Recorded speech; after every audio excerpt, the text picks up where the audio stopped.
Okay, ara tagyapon sa Luke chapter 2 tonight. Last week in cover ta ang verses 1 to 20, right? Sa mga ari di. Sa mga wala ding ari na di nagbalik na salvation mo, bati pala. That's false, okay? That's a false statement. All right. Ginsorihan tang birth ni Jesus according kay Luke and ang song sa angels kag ang shepherds on the field. Kag ang interesting nga timing sang nagpa-census ang Rome, di ba? As we understand, census would naturally or technically bring some sort of order, kay kabalo na ang gobyerno kung pila kabilog tawo, ang resources. So a census should result in more order, no? Or system. Mas ma-systematize ang tanan. And interestingly, tingin prophesy man mong ang arrival ni Jesus as I say, ma-bring peace bla. So that's one of the amazing things about the timing, no? Sang census sa Rome at the time. Kagang humble state ni Jesus siya nga birth, no? Why na sila room sila gin check-inan sa manger na lang ginbutang, no? And kung panilagan ta entrances sa mga kings in history, ang entrance ni Jesus ang pinaka-interesting, no? Because wala sang hari yang nga mag-choose sa tunga klase entrance. Siya lang, no? If you look at Philippians, you'll see nga gin-empty niya ang iyang self. Need ta na i-remember permi in light of the glory of Christ bla. Nga although gin-portray man siya as an obedient son of God, klaro man ang scripture nga siya mismo nag-resurrect sa iyang self. I will raise it up. Humble sa Philippians, man again, he emptied himself. Wala siya gin empty sang Father, okay? Wala siya nga sila nga as the false religion of INC claims nga inferior si Jesus. It's not possible. Kung tanawon mo ang Philippians, again, siya nag-empty sa iyang self. So paano naging possible nga naging obedient sa unto death? Death on the cross? Kay siya mismo no? Siya mismo. He took flesh, he emptied himself. He raised himself up from the dead.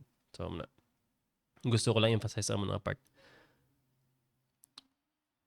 Ang kanta sa mga angels, pagid na last week, glory to God in the highest and on earth, peace among those whom He is pleased. Sabi.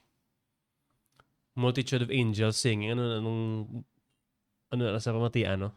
That must have been something. So, for sure, mga shepherds na to gano'n nakabati Kaya imagine mo ka ng multitudes of angels magkanta like how sound works sa physics. For sure, bation sa bilog ng kalibutan. Guro pating taga China sa pinaka-continente guro kabati. Pero maybe, most likely, ang mga shepherds na ito nakabati, no? Sa kanta, sa multitude of angels. Parte last week bla. Tonight, we will try and cover verses 21 to 39. Okay? Basahan ko lang sa inyo 39 or 39, right?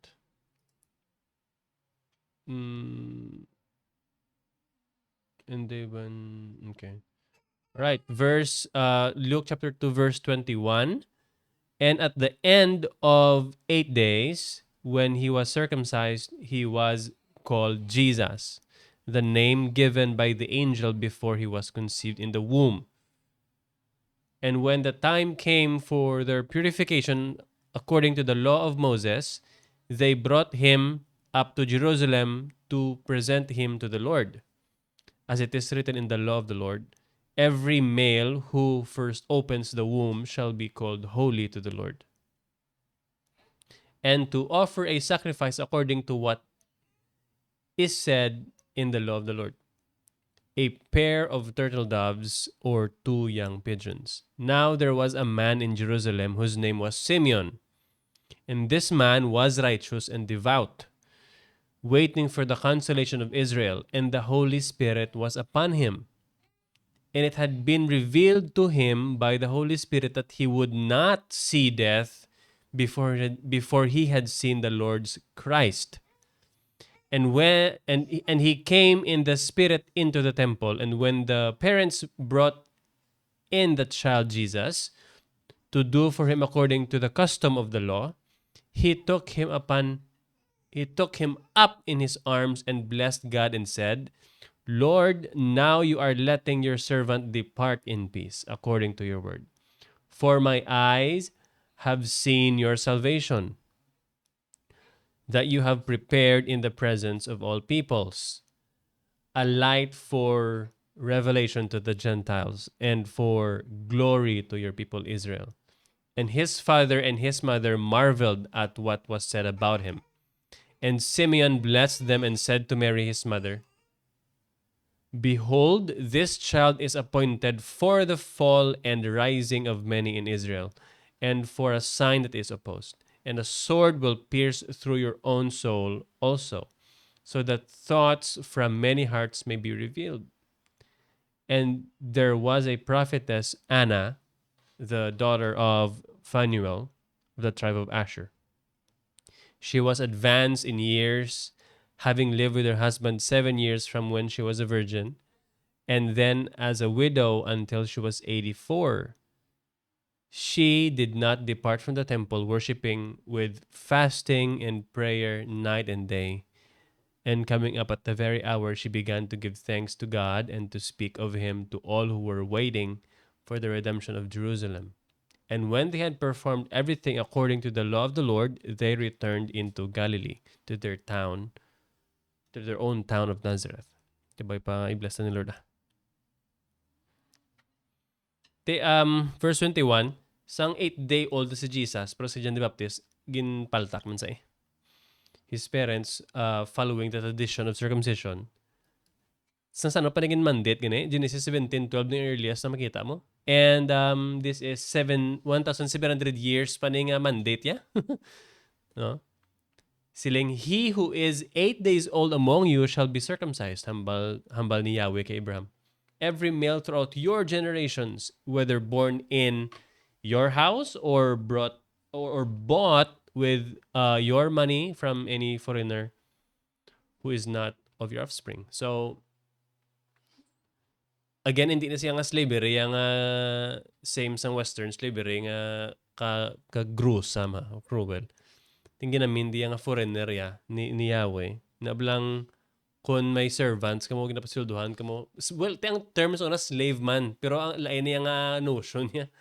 No? So, pati gani ang slave, no? Kung may kabataan ng mga slave, i-circumcise man if they belong to your household. Okay. Ang question nag-arise din i-circumcise mo si Jesus kiti without sin man sa. Right? Diba ang circumcision, it's a sign of the old covenant. No? Ano gining signs ng new covenant? Baptism. Ang signs ng old covenant, circumcision. Okay? This for the sanctifying or the purifying. Amo ng question. Without sin, nga ma-undergo siya circumcision. Of course, ang sabat is fulfillment sang law no, in prophecy. Even though hindi Jesus is circumcised, ang iya nga ginikanan, Joseph and Mary, obligado nga mag-adhere sa law. Okay? Ang iya nga circumcision nag-serve man to demonstrate ang iya nga pagkahuman iya nga humanity. Okay? Nga halin siya kay Abraham, ang submission niya sa law. Galatians 4:4, but when the fullness of time was come, God sent forth His Son, made of a woman, ang sugpon matain nyo, made under the law. Kanami, blakit hambal sa Philippians, He emptied Himself. Tapos ang sugbundan ni Paul, that He did not, kung sa iligay nun pa, even though He is the creator of the world, He is the King of Kings, wala yan gintik as something nga ipabugal bla. No? Nga ginempty ang self ya, pagkare sa kalibutan, nagpa-subject pagid siya sa law. No? Why siya nagsilay nga, human lang ko, pero I'm king. Why siya nagamuna? No? He lived in this world nga as if normal siya nga tawo, nga lalaki, nga baby boy, and everything else. So, I mean, That's the perfect example of humility. That I 100% believe wala sa may maka-perform or maka-acquire. Only Jesus. Well, mangin desperate yung mga naman na. No, ang amo to nga crucial man to affirm nga part gid sa sang covenant sang Dios man. Nga kay ti gin promise man mo sa Genesis 22:18 nga ang balya and in your seed. 'Di ba nga ang promise kay Abraham ang imong offsprings membras kadamo sang star sa langit sang balas sa dagat. Pero sang gin promise niya covenant tong interesting lang yung gamit niya singular. And in your seed, in the seeds, no, shall all the nations of the earth be blessed because you have obeyed my voice. Referring to Jesus Christ himself, no, as early as Genesis 22:18. Ang pagpangalan pag kay Jesus si after sa iyang circumcision significant man kiti verse 31, no, lang Luke 1, and behold you shall conceive in your womb and bring forth a son and shall call his name Jesus. Wala pa yan na bata, iya may ngalan na. Si John the Baptist, amaman, and I think 6 other figures in the Old Testament. Tiyan mo na, ang circumcision ni Jesus, hindi lang ya acts of religious observance, pero grabe man nga fulfillment sang prophecy, no, ang divine purpose. I mean, there's so much to that, pero ga-survey man lang ta. Verse 22, after some days of purification, naging prescribed para kay Maria na, by the way, kung basahan yung text. It is an adherence sa ginambal sa Leviticus, sa Leviticus 12, nga kung ang bayi magbata, ma-undergo sa period of purification. Kung ang imog yung bata lalaki, 40 days. Okay? By the way, ang kay Mary, hindi ni siya defiled Pag ang women, kung mag-give birth, hindi iya nga defiled but ang technical nga category nila or status is ritually impure. No? I-discuss na. Although nga isa pagidi ka sign no nga sang humility man ni Jesus kag kung paano ni Jesus gin like na iya nga self sa humanity. Kay dapat si Mary no need niya purification kay sinless man si Jesus, right? Wala man sa nangin technically or spiritually speaking, wala siya nangin spiritually way siya nangin ritually impure. Kaya si Jesus, wala, sinless man. Pero grabe nga adherence sa law, no? I mean, kung ano pagiging better nga entrance no into the world if God taking flesh, amo na sundon mo ang law kiti human ka mo, no? If you're gonna be 100% human, then you're gonna be subject to the law that was made for humans. So it's just fitting. The purification period, no? Ga-include sa 7 days ng cleanness after pagbata, tapos 33 days ng purification. Total 40 days tanan. Okay? Amo nang hambal sa Jewish canon mo. Basahan ko lang a new mother does not bring her offspring, a new mother does not bring her offering on the 40th day for a male, but after her son is set, and she brings her offering on the morrow, which is the 41st for a male. Kaya interesting sinisang paggamit sa mga Hudiyo sang time kay gatapos ang adlaw ya sunset. Tapos sugod na din pagkabuas sugod na yun. Amo na nga suli na ila kalendaryo ang ilang nga orasan. Hindi suli gid daw papamon mo no. Tapos ti do ang kung babae, kung lalaki imong bata, ang total days ng purification 40. Pero kung babae ang imong bata, baby girl, 80 days ng purification. Gakadlaw ko for sure makadlaw yun si mabere ko minsan ko nimo. I mean, kung lang tawon mo sa kung yun mo gid Old Testament, wala man gid na mention kung nga mas kinahanglan gid nila tinluan kung bae yung bata. Aywa. So I mean, ang medicine at that time hindi as accurate as today or sa modern, no? Pero let's just leave it as it is. It could be nga may science nga wala pa natun-an nga ang Diyos kabalo, no? Nga agi na require ya longer period. Imagine na duplicate eh. 40, 80 duplicate. Kung laki mo ging bata, 1 week lang uncleanness and then 33 days of purification. Kung bata mo, 2 weeks gid nga uncleanness tapos 66 days ng purification. Well, maybe because one of the reasons nga ginasite as to why kita ang lalaki nga bata ginapaltak eh. So maybe it contributes to the purification of the mother. We don't really know for sure. Isa ni sabla sa mga area guys nga basta ginsugo sang Diyos, hindi mo na sa completely understand pero patiya lang. Pero sa mado ka kahalamutan giman gamay, no? Mga tilinluan. No, this means nga si Joseph at si Mary kindala nila si Jesus sa Jerusalem 41st day no, to the temple. Panawag sang gate si Nicanor gate. Violent actions. Tapos mawonder ka din sila ga-purify. Same na I think familiar na ang mga nakalantaw sa The Chosen gaging portrait nila. Sa nahulugan bala ang asawa to ni Peter na amo tong inobra purification. Dira man nag-purify ang mga masakit, no? Kung isa ka kababaye nga nasuspetsahan ka nag-shit ka sa bana mo didto ka man nagahulom-hulom nan para ma-purify ka. Kung ginasuspetsahan ka nga cheater. Sino nga ngalan sa asawa ni Peter, pre? Eden. Si Eden.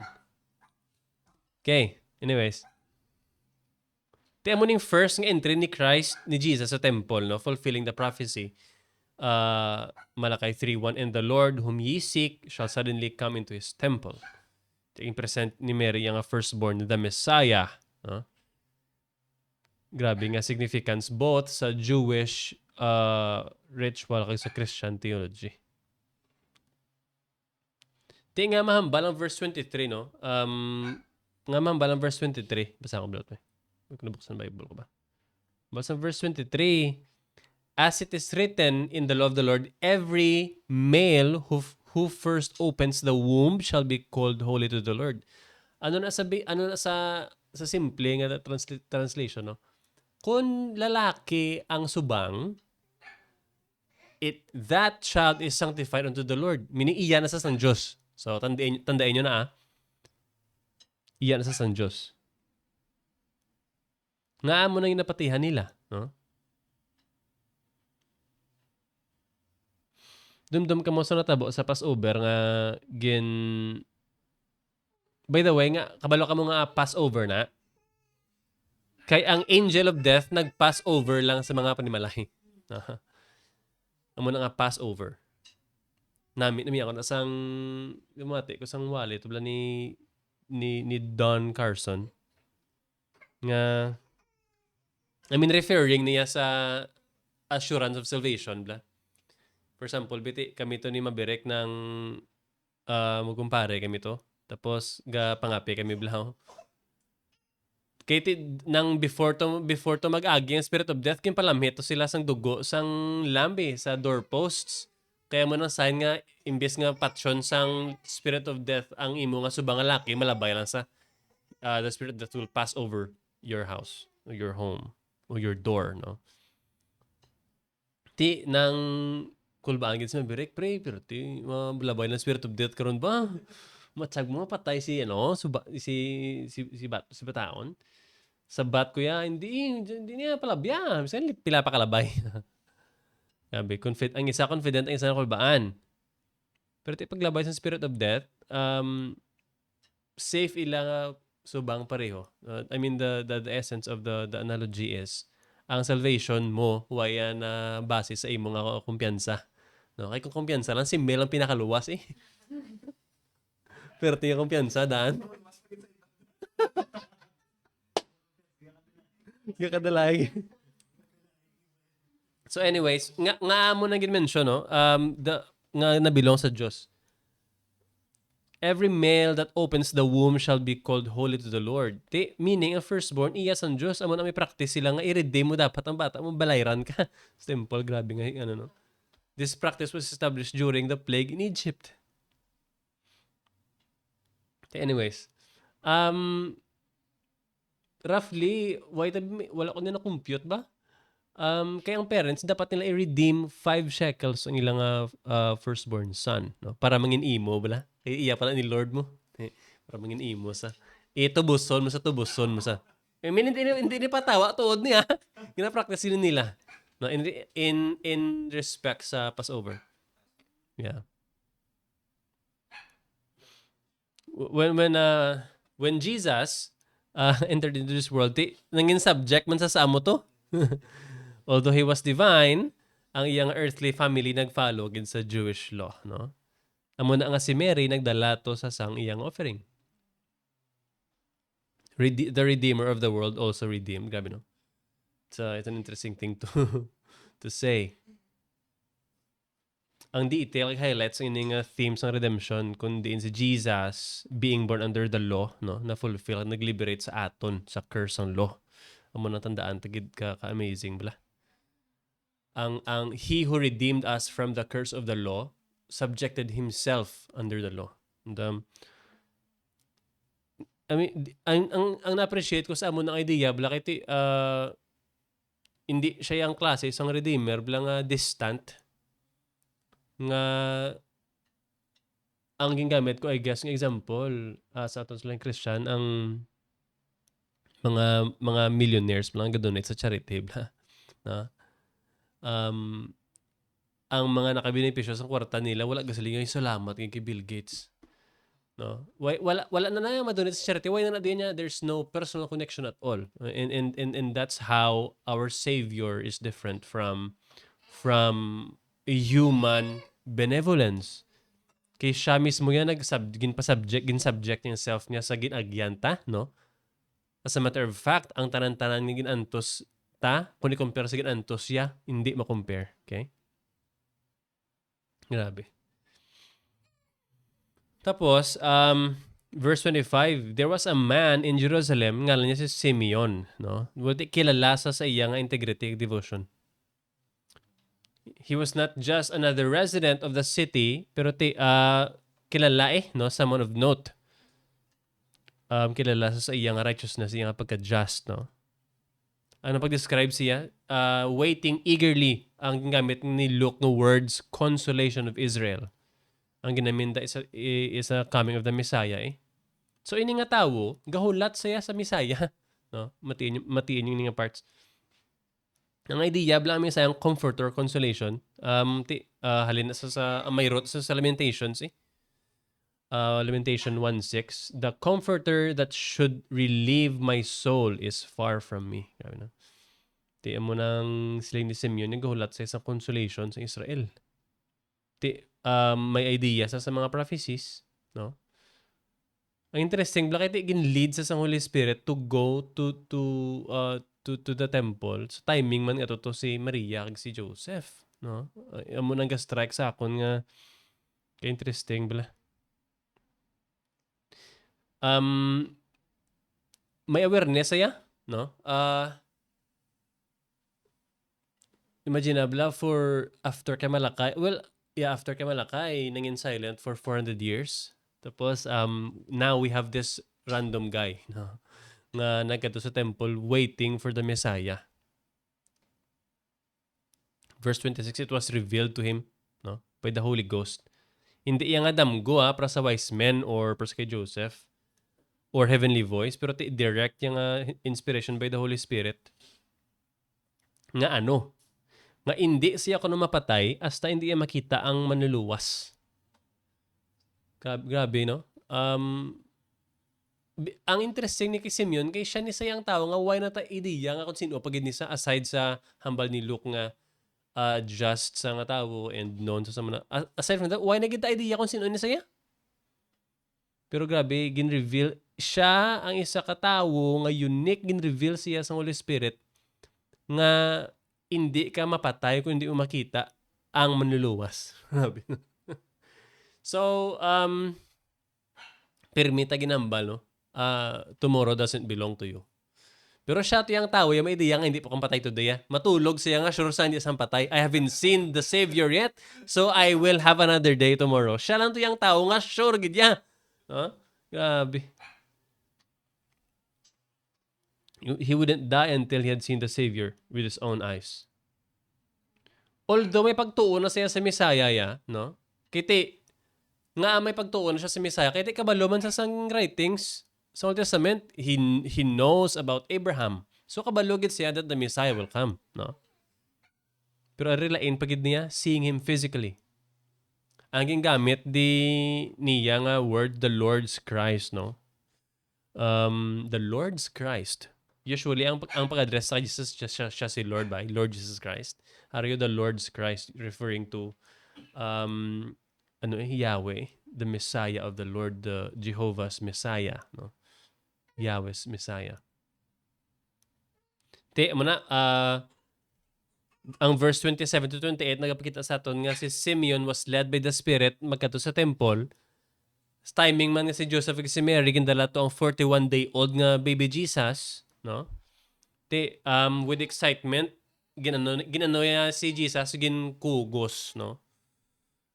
Took Jesus up in his arms and blessed Yahweh. Ano ginambalya? Verses 29 to 32 na ta.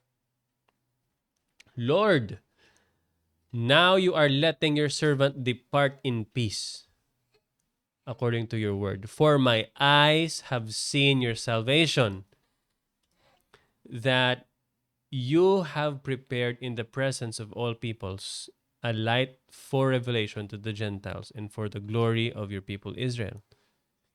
Grabe no, Lord, now you are letting your servant depart in peace. Siya, grabe nga pag-look forward sa death, no? Kaya makarator ko nabatian ang articulation nga dapat ang Christian nagka-excited sa idea sa physical death, no? Hindi na siya nagamin nga mapaipit ka sa truck. Okay? Nga amo na because aside sa rapture which I don't think maabdanta. Well, I don't know. Maybe. Pero aside siya mapatay gid tanan. In the next, let's say, in the next 80 years, tanan tani subong patay na ya. Maybe siya na lang buhi kung maglabot siya 80. Pero tanan tani patay na tayo in the next 80 years ya. Banlaban gid. Ba?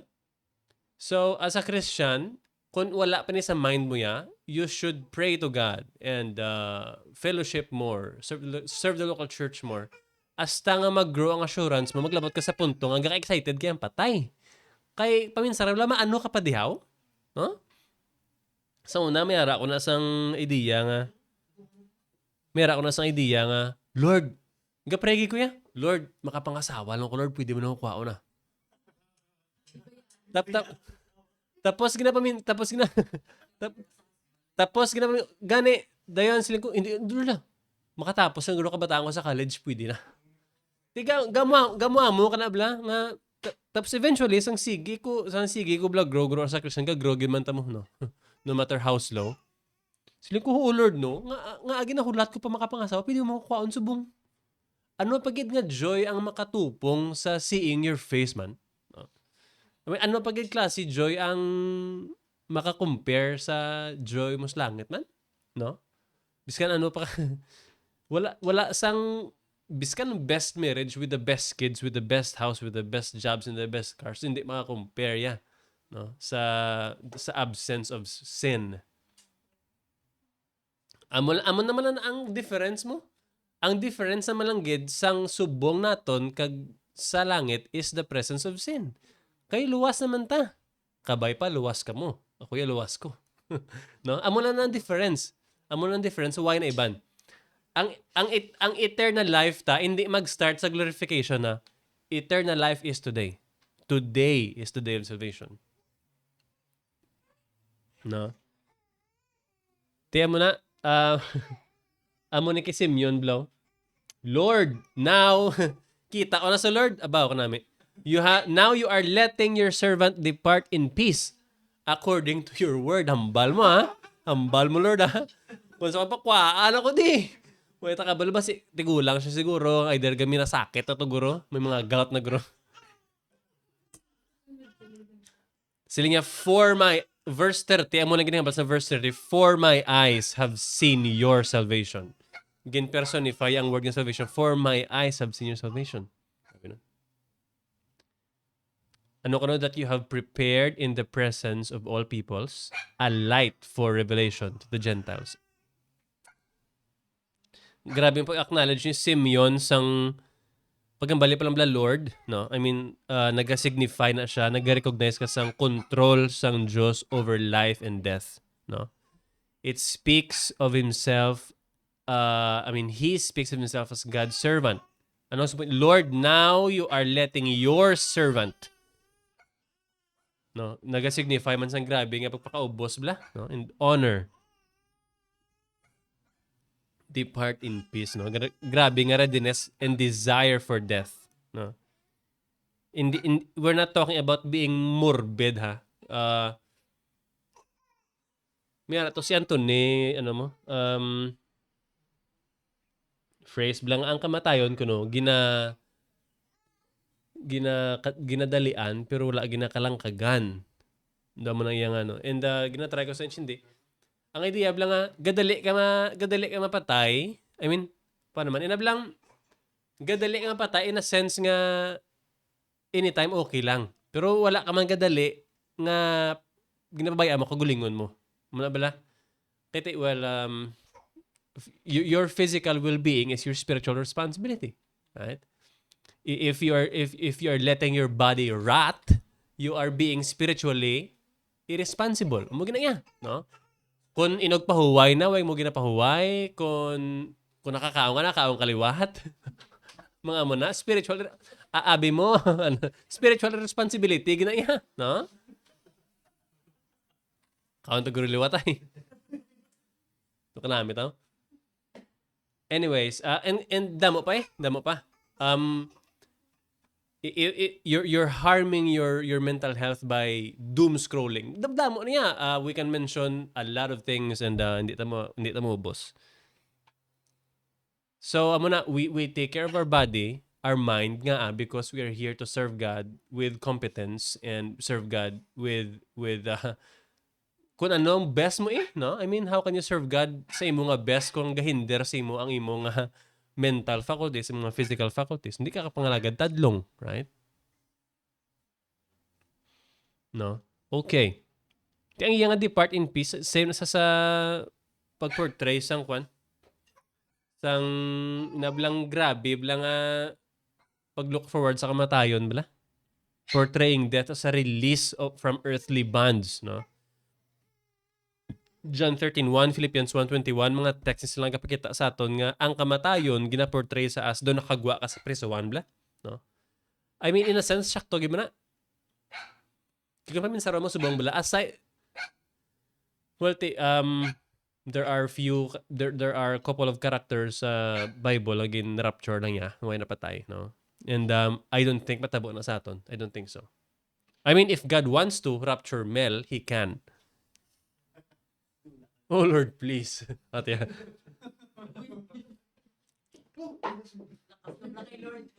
So,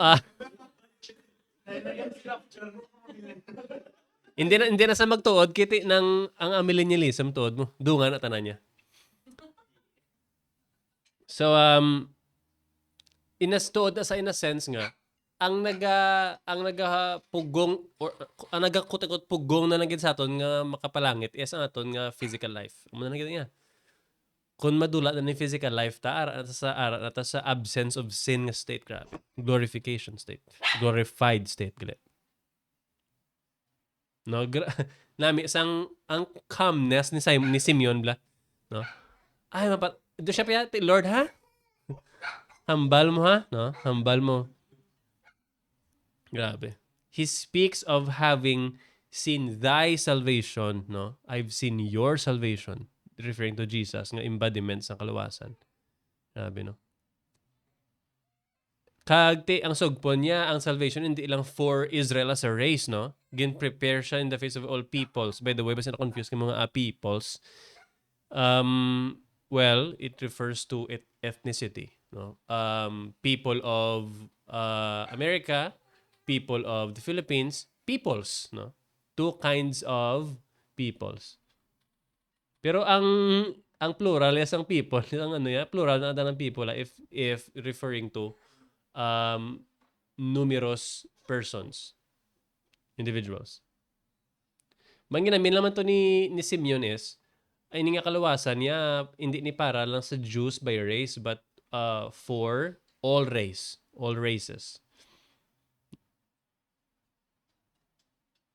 Also reflects the prophecy of Isaiah 42:6, no? Nga mangin light siya for the nations. Nagadala sa revelation kag kasanag, no? Sa mga ara sa spiritual darkness. Ano pagiti hambal pagit the glory of thy people Israel, no? Naga-emphasize ang fulfillment sang paglaom sa Israel. Despite sa pag-reject nila kay Jesus, si Jesus indeed ang promised Messiah.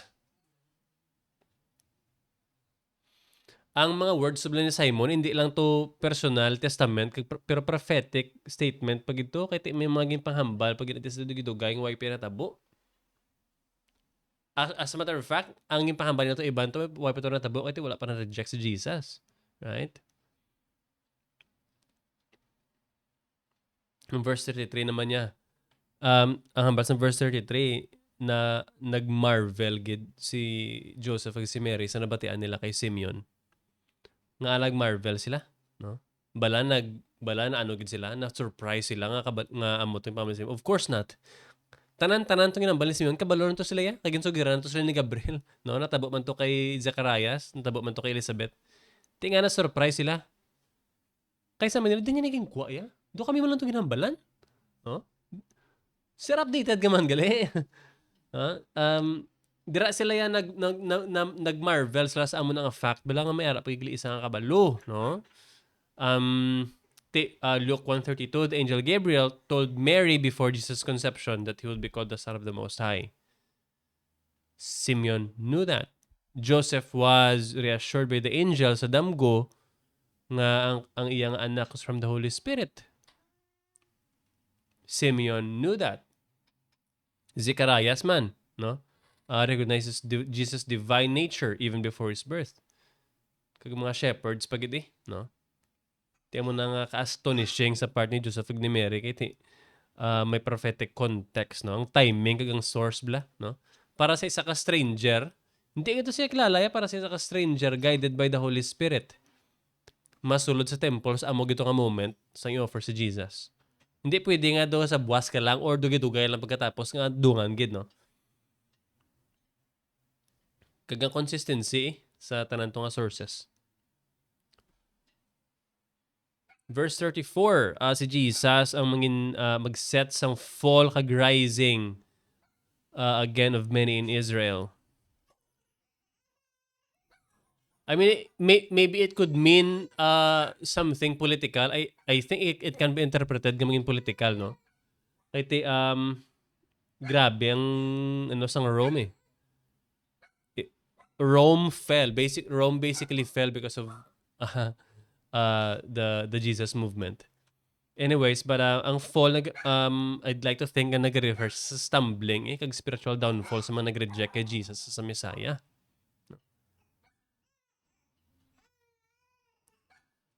Ang ano bala ang pag-describe la kay Jesus sa Isaiah 18:4 nga stone of stumbling, rock of offense.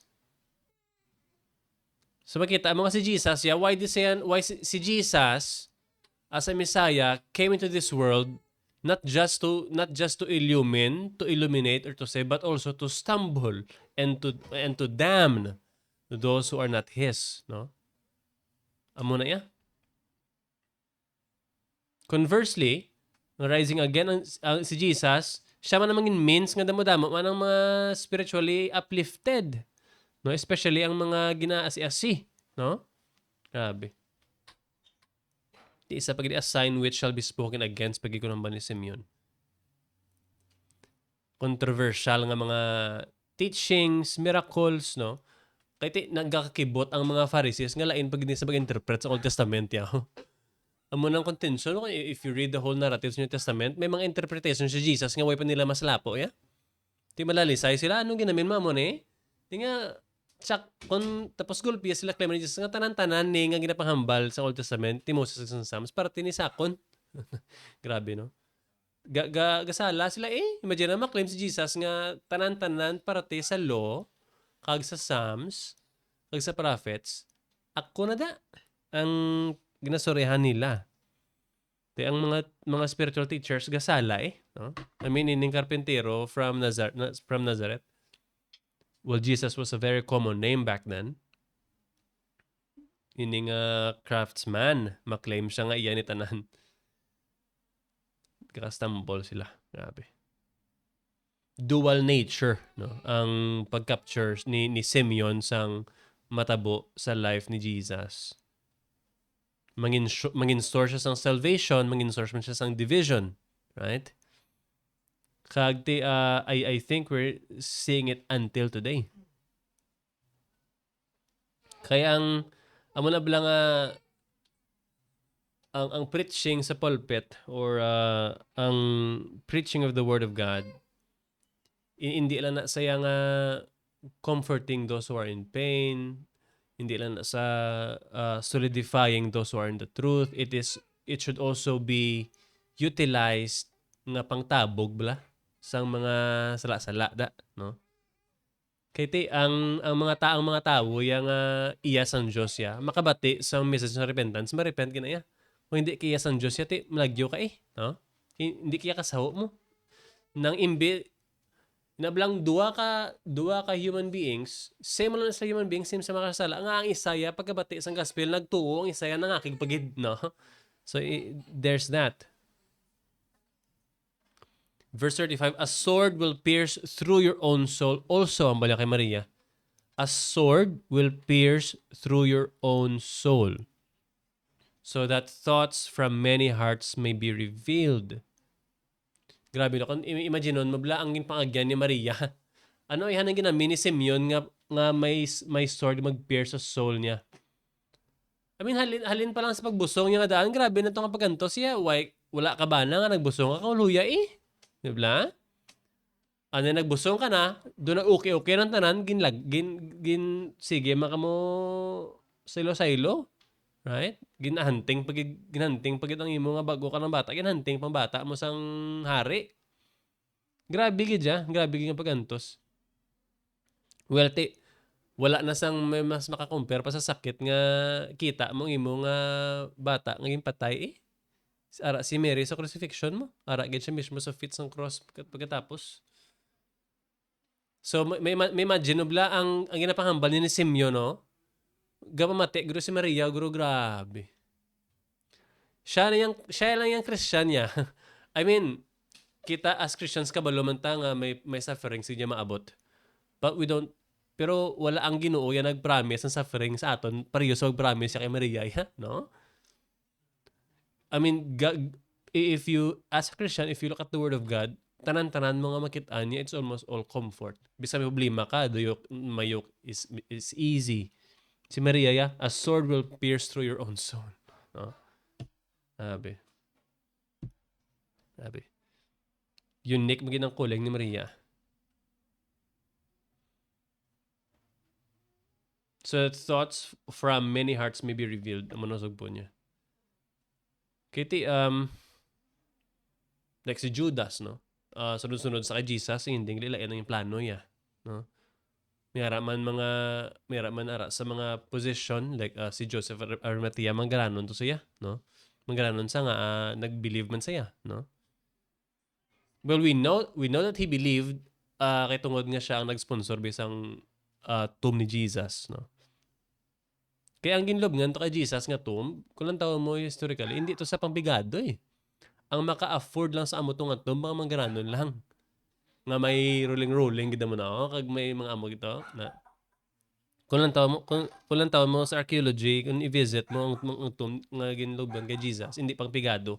Muna nga maka-assume ta nga si Joseph ni from Arimathea, medyo may money, kag sponsoran niyang lubong ni Jesus.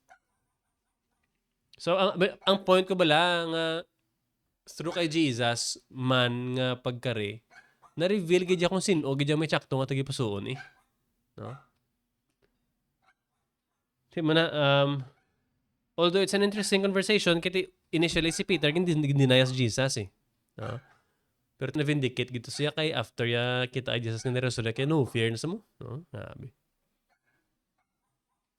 Kung malantaw mo blang, I mean, ang amuni nga argument for the resurrection daan naman eh, pero mati ka blas kay West Half kay Joe Rogan nga ano.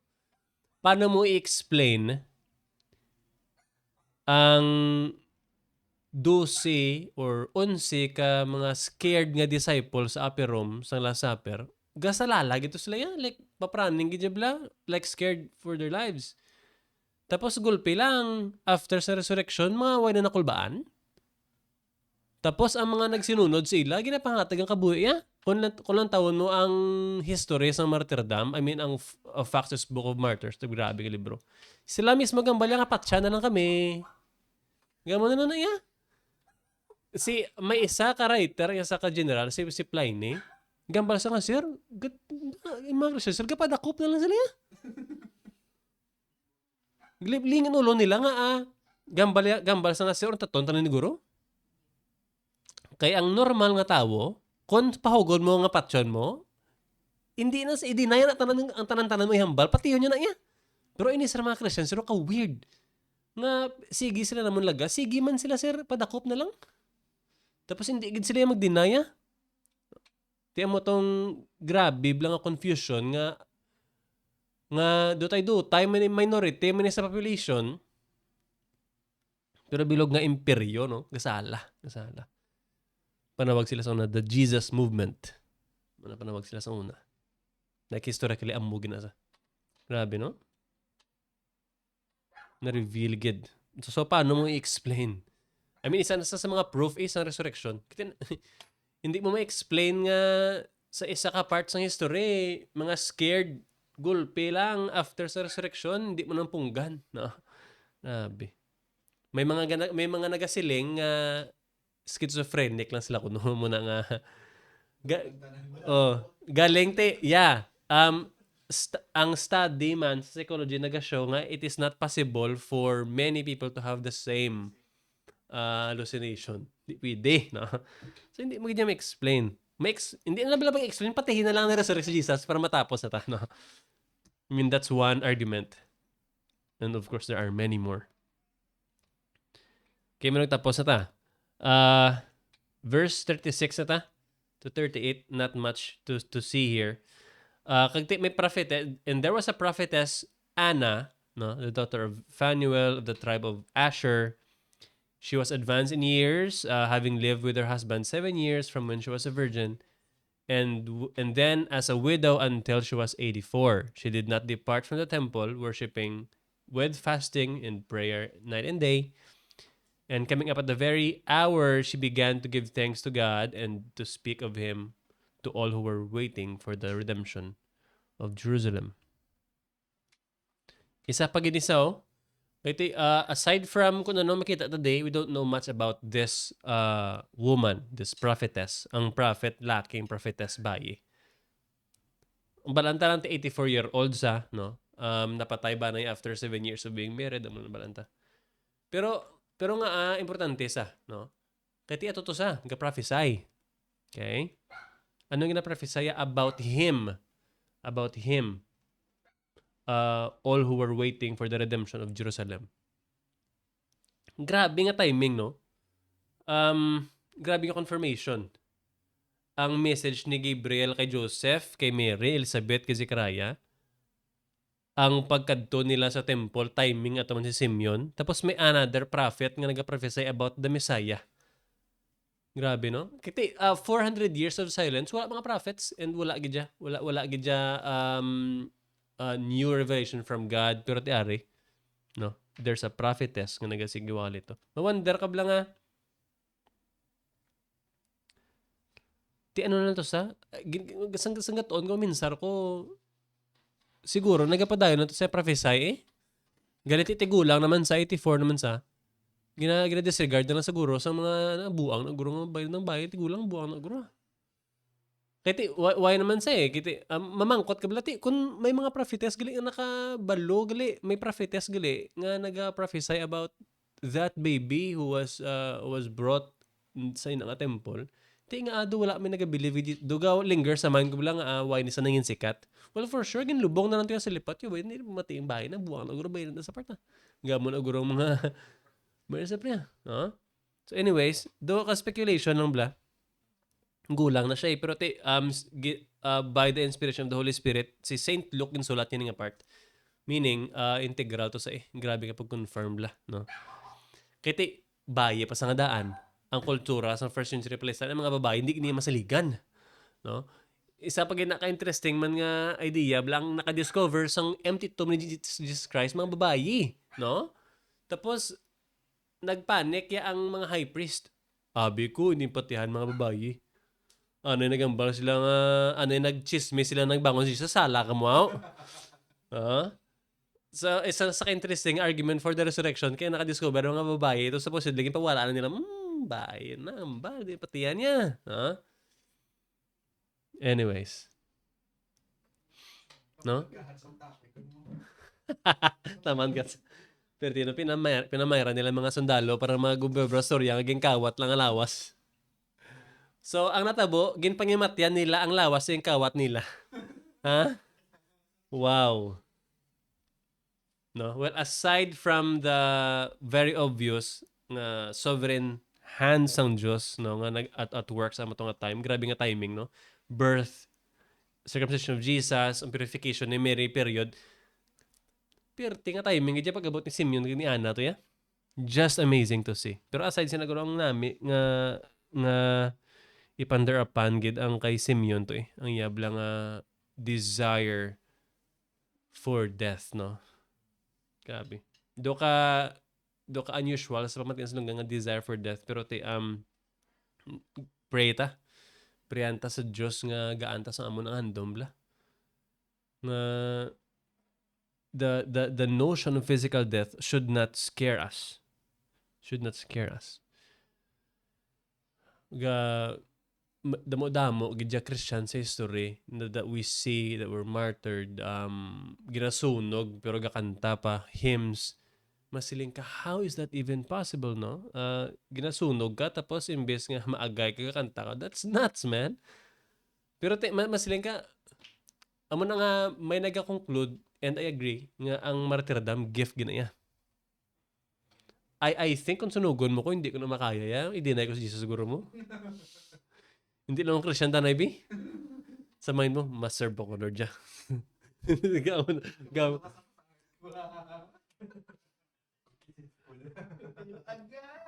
Mambal si Jesus. Yes, kabaloy ko sa heart mo, deceitfully mo heart. Tawa, ginablang kabaloy si Lord sa heart ko. Yeah. For sure, 100%. He does. Pero anyways, no? Nga, kung paminsaran mo bala, nga may ginapang panitan, tapos wala pag-deny sa ilang savior. Imagine na panitan, sakit-sakit, na din sila masugod sa kamilingkeng. Ano nga pag-agwanta, no? Para dayon hindi ka pa mag-deny sa kay Jesus. Nga pwede mo na sa i-deny kadali. Diyon believe ka lang dugay liwat. Pero mapiran mo nga, wala sila ga-deny because it's the Holy Spirit that enables them at that very moment. Why na sila idea nga kaya nila, ya? Imagine na bala, ang imo nga bata, butungon sa imo, ipakaon sa leyon. Tapos hindi ka pang mag-deny, patay naman to si Jesus, nga ginafigin niyo para pag-imatchan, man patay na to, no? That's the thing because he was actually alive. Na-resurrect sa yan, hindi siya patay, no? Wala bones! Exactly! Di bone. Pero na-confirm mo, ikaw may bones kaya. Kaya nagwa ang mga bone. So napilas ka. Pero si Jesus, why na sa bones, pre? No? You're the bone.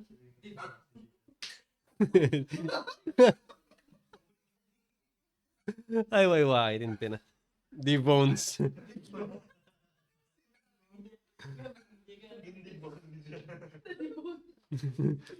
Na di bone. Kaya gano, pre. Kaya nagwa ang mga bone. Anyways, what's happening when there's someone being martyred is God is glorified. Imagine, bla? Ano ang epekto sina sang nagmartir simo? Pirti nga pagtuo ba? Your God must be true. Amo na yan, malinggar. Ano man lagan sa mind mo, no? Ganito, it's not always a convincing argument because mayroon mag-say, Allahu Akbar! Right? Pero I don't think may torture nga Muslim nga wala deny. That's the thing. Why po kami nabasahan sa story nga mo na yan? Kay laban sila yung lupok mo tapos dayon kay may gahulat nga virgin sila sa langit. Amo na ko na mo. For example, laway ka nga Muslim. Laway ka nga Muslim. Allahu Akbar! Virgins. Matik. Amo na pre. Amo na. Naman na lang yung yan. Pero dihon sila sang mga Mormons sa Ete ko Mormon kaya you will have your own planet someday mo. Grabe pa. Grabe pag yung Mormon siya. Hindi lang yung virgins, planet.